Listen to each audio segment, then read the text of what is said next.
वह अपने बहन भाइयों में सबसे बड़ी होने की वजह से बचपन से ही जिम्मेदारी लेना उसके स्वभाव में ही आ गया था।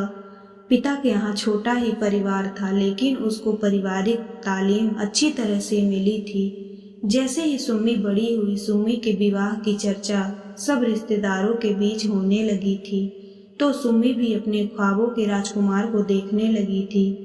पढ़ने में मेधावी सुम्मी भी कहीं ना कहीं उच्चाधिकारी की ही चाहत रखती थी।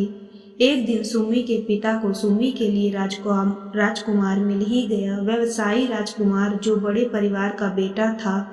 जहां सुम्मी छोटे परिवार की बड़ी बेटी थी, वहीं संजू बड़े परिवार का छोटा बेटा था। सुम्मी और संजू दोनों का विवाह तय हो गया।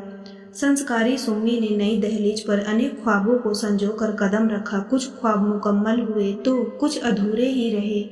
परिवार में ज्यादा सम्मान बनाने की सीख मिली। नई बहू के आने से न केवल बच्चे खुश थे, बल्कि उसके संस्कारों ने उसके बुजुर्ग सास ससुर को भी गांव से शहर की बुला लिया था।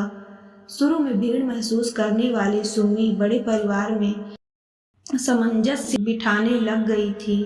सबकी इच्छाओं को पूरी करते करते नई बहू कब सबकी चहेती बन गई पता ही नहीं चला। वहरे पूरे परिवार में बस एक ही कमी थी कि सुम्मी की बड़ी जेठानी को कोई बच्चा नहीं हुआ था।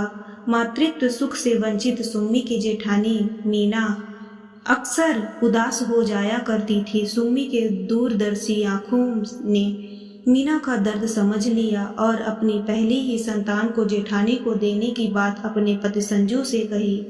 संजू की स्वीकृति के बाद बात मीना तक पहुंची। मीना ने सुम्मी से कहा, मुझे बेहद खुशी है कि तुमने मेरी पीड़ा को समझा और इतना अच्छा हल बताया, लेकिन मेरी भी एक गुजारिश है कि मैं तुम्हारी पहली संतान गोद नहीं लूंगी। तुम्हें मातृत्व सुख से तृप्त करके ही मैं माँ बनूंगी। सुम्मी सबसे छोटी होने के कारण सुम्मी की सास उसे नई बहू ही पुकारती थी। नई बहू के सराहनीय फैसले के साथ बड़ी बहू मीना के समझदारी भरे फैसले पर सुम्मी की सास ने मुहर लगा दी। कुछ समय पश्चात सुम्मी एक बेटे की मां बन गई। बेटा बड़ा होने लगा। सुम्मी भी अपने वादे को पूरा करने की ओर अग्रसर होने लगी। सुम्मी दोबारा मां बनने वाली थी। उसने जेठानी से निश्चय करवाया कि ये बच्चा आपका ही होगा। मीना जैसे सूखे दुरुस्त को पानी मिल गया हो, उसने मूक सहमति दे दी।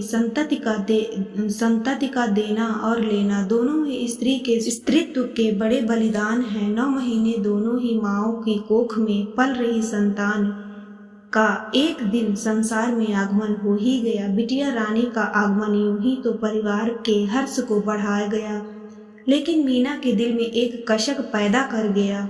उसने सुम्मी से कहा, देखो सुम्मी, तुम्हारा परिवार पूरा हो गया है। मुझे लगता है गुड़िया को तुम्हें ही रखना चाहिए। बहन को भाई और भाई को बहन भी मिल जाएगी।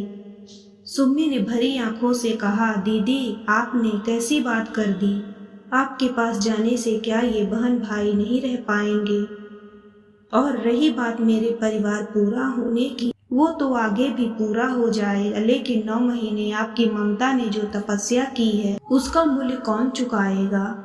आप ही गुड़िया की एकमात्र माँ होगी। भाव विभोर होकर मीना ने गुड़िया को सीने से लगा लिया। स्तनों में मानो दूध का अविरल प्रभाव बह गया हो। देवरानी जेठानी गले लगकर प्रेम के अथाह सागर में डूबने लगी। सुम्मी की सास की अनुभवी आंखें दोनों बहुओं का आपसी स्नेह और नई बहू की नई पहल पर बलिहारी जा रही थी।